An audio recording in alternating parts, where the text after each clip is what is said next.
All right, what I've got here is my tiniest gun, and I mean tiniest. This is a Beretta 950B, and it is a tip-up design and 22 short. I brought two boxes out here. I bought a box of Remington 22 shorts with me and a box of Aguila 22 super extra shorts. They are, let's see, these are 29 grains, and these are, I don't know. There we go, 29 grains. Muzzle velocity is 1,095. And on these super extras, it is very tiny. Got glasses here. And I don't think it tells me on here what the velocity is. It just says that they are 29 grain. And I think they're pretty close to the same velocity. This one, the magazine release is right here on the heel. It's a little button. You really got to push it in there to get it out. We're going to start with the super extra shorts first. And I've only got like 12 rounds in there. 22 short. That is such a fun round. And the magazine, I think, holds 7. Maybe it's 6. Holds 6 rounds. So 7 with 1 in the chamber there. So easy one to load. Let's make sure these are all going to flip up the right way. Hard magazine to get loaded. All we got to do is drop one right in the end there. This is single action only. And we're going to give it a few test shots up here at the 7-yard target. All right, very similar to the Taurus PT 22. Although this one is 22 short. This is a 1959 model, so there's no safety on it. And I think they quit importing them in 1968. The sights are very tiny on this thing. A little thin front blade sight on there, a little tiny groove in the back. Now this is single action only. So I've got to cock the hammer, but I've got a round already in there, so I don't have to rack the slide. In fact, I don't want to rack the slide right now because it'll probably jam up on me. So pull the hammer back and give this thing a try at 7 yards.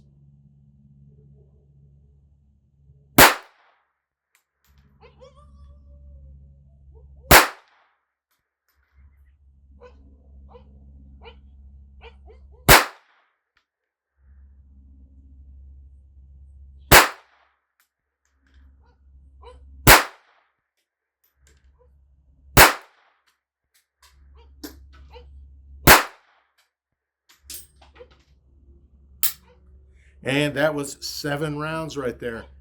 You know what? For being 7 yards away, such a tiny firearm with such a little short barrel on it and 22 shorts, it cycled just fine.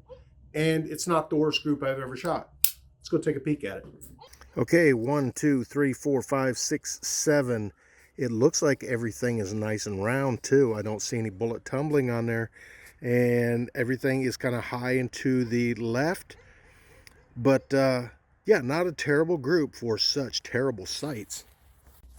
See if I can give you an idea what that sight picture is like. It may be very hard for you to see there. But yeah, they're just a little thin blade front sight. Let me pull the hammer back in case it's blocking the rear view, the rear sight. Yeah, not very good sights. Of course, this gun is not made for long distance shooting. It is definitely a belly gun. It's an up close and personal gun, but I could hit my target, an attacker sized target at 7 yards, pretty easily. Now, I've heard a lot of claims that Beretta never intended this to be a personal protection gun, and that's why they also made this in a 25 ACP, and that was because the 25 is a little more reliable. And it is, I don't know if it's any more powerful or not. It is definitely a little more reliable because it's a center fire cartridge on there. We're going to go ahead and put 7 rounds of the Remingtons in there and see how they do. All right, 6 in the magazine. Make sure it's all the way in there. Tip that barrel up, and we're going to put 1 right in the chamber there and close it. No safety on this gun, and from what I hear, the firing pin actually rests on the back of the round, so they kind of recommended carrying it without one in the chamber, but really that's the whole purpose of this thing. but with no external safety on it. That's why they banned importation of them back in '68. Let's try these Remingtons out and see how they do. All right, I've got the same target up there still, and I've got Remingtons loaded in here this time. Let's give it a try.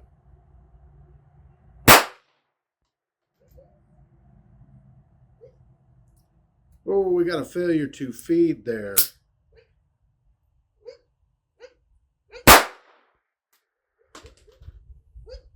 It's like we got another failure to feed. That may have been my fault right there.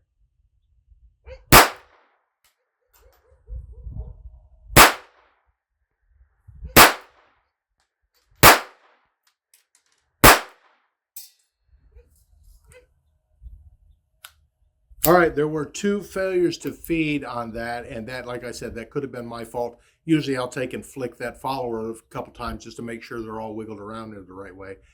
But the pattern is pretty close to the same. I did aim just a little bit to the right, and looks like they're probably all in the black right there. Not a bad little gun. Very hard to see these sights though. Okay, now what you should do when you're loading these is we're going to pull back on the follower. They don't give you much room there to grab a hold of it, but you get your thumbnail on it, pull that down, slide those in, and just kind of flick them a little bit just to make sure they wiggle around and get set in there properly. Especially when you've got your last one in there. And one more will fill it up. Now we want to make sure, yeah, see that just doesn't quite look right. It wants to nosedive just a little bit, but part of your feed ramp is right there too. So we want to make sure those are in there properly anyways. And then we've got one that we're going to put in the barrel. Okay, we're going to do the Remingtons again. We're going to go ahead and load the magazine in there. We're going to tip the barrel up, and we're going to take our 1 round and put it inside there. And I'm going to take these 7 shots at the steel target up there. It's just kind of a reliability thing. That's 15 yards away. Hopefully, I will be able to hit it.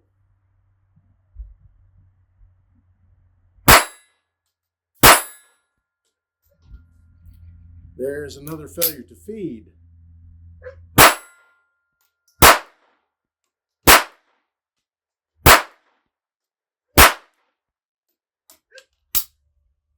And I hit it the first couple times. Oh, it looks like high and to the right again. So that must be the gun. It probably is the gun on this one anyways. I think one of those landed in my collar. But yeah, pretty cool shooting gun. Not meant for 15-yard distances. Probably not meant for 7-yard distances, but it's nice to know that you can hit your target at 7 yards there. And there was a problem with the Remingtons. You know what? Let's put 5 more rounds of the Aguilas in there because 5 rounds is all I got left. And we'll see how that does. Not quick magazine changes. You're not going to do that. Okay, I've only got 5 rounds in the magazine there. I did not save one for the tip-up on it. So you can rack the slide on it to get one to load. And that one chambered 5 shots at the target, steel target with the Aguilas.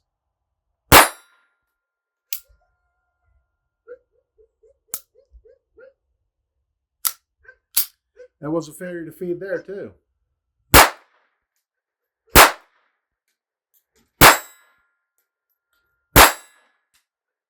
And that was all 5 shots there. It is shooting high and to the right. That is, I'm pretty sure that's the gun and not me, because same thing on the paper target, same thing on the steel target. Just with the steel target being farther away, I'm a little farther off. And I do see several hits up there in the upper left hand side up there anyways. But a very cool little gun, I think anyways.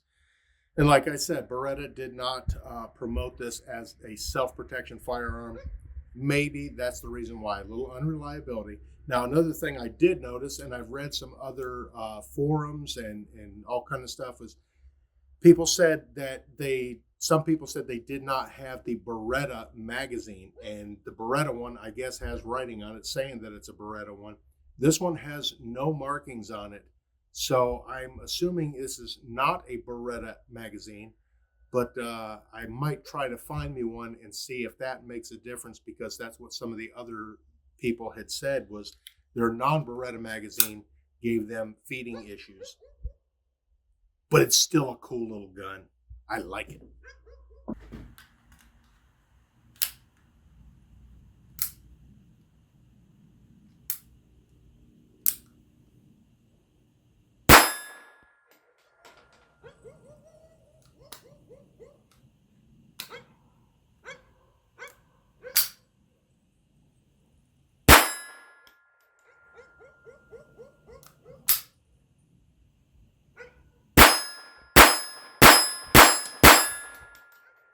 Yeah, it seems like the last few rounds in the magazine, the ones that are going to shoot first, seem to be, they want to tip down a little bit. And I think I will find a Beretta magazine to go in here because this one is kind of unreliable.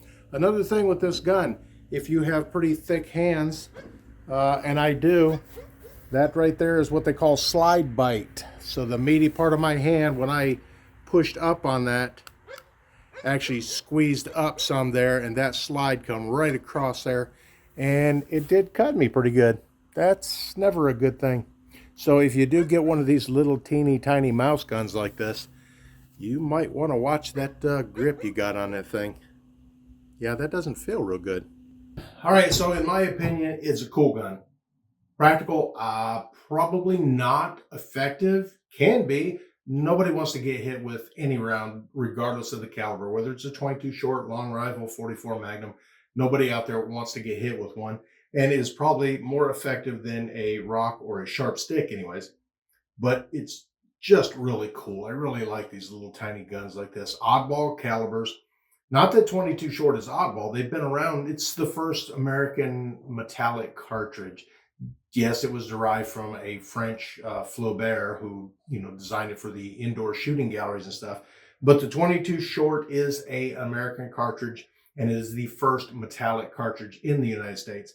And it's just really cool. I love shooting those things. They're so much fun. Now, this is going to be loud because it's such a short barrel. In a rifle, it's a little different story, but really cool gun, really cool design. Takedown on this thing, piece of cake. All you got to do is take that barrel, pop it up, and pull it all the way over.